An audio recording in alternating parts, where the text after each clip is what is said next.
അസ്സലാമു അലൈക്കും വറഹ്മത്തുള്ളാഹി വബറകാതുഹു. എല്ലാവർക്കും എല്ലാവിധ സന്തോഷങ്ങളും നേരുന്നു. പ്രിയമുള്ളവരെ, ദജ്ജാലിനെ കുറിച്ച് നാം എല്ലാവരും കേട്ടിട്ടുണ്ട്. നമ്മുടെ 5 നേരത്തെ നിസ്കാരങ്ങളിലും അത്തഹിയാത്തിൻ്റെ അവസാന ഭാഗത്തിൽ നാം ഒക്കെ ദജ്ജാലിൻ്റെ ഫിത്നയെക്കുറിച്ച്, അവനുണ്ടാക്കുന്ന കുഴപ്പങ്ങളെക്കുറിച്ച് അള്ളാഹുവിനോട് അഭയം തേടിക്കൊണ്ടാണ് നമ്മുടെ നിസ്കാരം നമ്മൾ അവസാനിപ്പിക്കുന്നത്. അപ്പോൾ ദജ്ജാല് എന്ന് പറയുന്ന ആ ഫിത്നക്കാരൻ, കുഴപ്പക്കാരൻ ഈ ഭൂമിയിൽ വരുമെന്ന് ധാരാളം ഹദീസുകളിൽ സ്ഥിരപ്പെട്ട കാര്യമാണ്. ബഹുമാനപ്പെട്ട നബി സല്ലല്ലാഹു അലൈഹി വസല്ലമ തങ്ങൾ നമുക്ക് പഠിപ്പിച്ചു തന്നിട്ടുണ്ട്. ദജ്ജാല് ഭൂമിയിൽ താമസമാക്കിയാൽ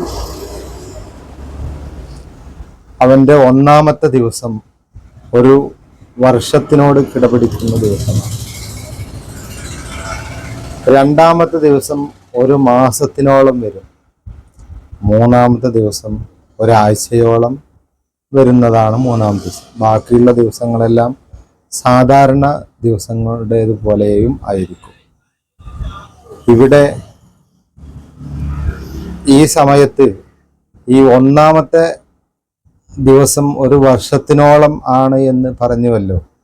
അപ്പോൾ നാം നിർവഹിച്ചു കൊണ്ടിരിക്കുന്ന 5 നേരത്തെ നിസ്കാരം ഒരു വർഷത്തിൽ എത്ര നിസ്കാരമാണ് വരിക എന്ന് കണക്ക് കൂട്ടി അത്രയും നിസ്കാരം ആ ദിവസം നിസ്കരിക്കേണ്ടി വരും.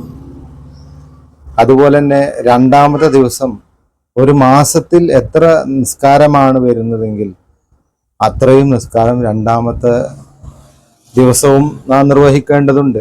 3-ാമത്തെ ദിവസം ഒരാഴ്ചയിൽ എത്ര നിസ്കാരമാണ് നമുക്ക് സാധാരണ വേണ്ടി വരിക, അത്രയും നിസ്കാരം 3-ാമത്തെ ദിവസവും നിർവഹിക്കണം. ബാക്കിയുള്ള ദിവസങ്ങളിലെല്ലാം സാധാരണ നമ്മൾ നിർവഹിക്കുന്നത് പോലെയുള്ള നിസ്കാരവുമാണ് നിർവഹിക്കേണ്ടത് എന്ന് തുഹ്ഫ പോലെയുള്ള ആധികാരികമായ ഫിഖ്ഹിന്റെ ഗ്രന്ഥങ്ങളിൽ വിവരിച്ചതായി നമുക്ക് കാണാൻ കഴിയും.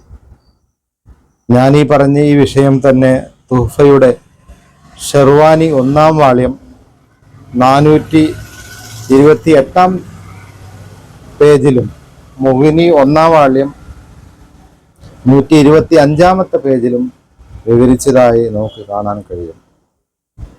ഏതായിരുന്നാലും ദജ്ജാലിൻ്റെ ഫിത്നയെ തൊട്ട് അള്ളാഹു നമ്മെ എല്ലാം കാത്തു രക്ഷിക്കുമാറാവട്ടെ എന്ന് നമുക്ക് എപ്പോഴും ദുആ ചെയ്യാം. അസ്സലാമു അലൈക്കും വറഹ്മത്തുള്ളാഹി വബറകാതുഹു.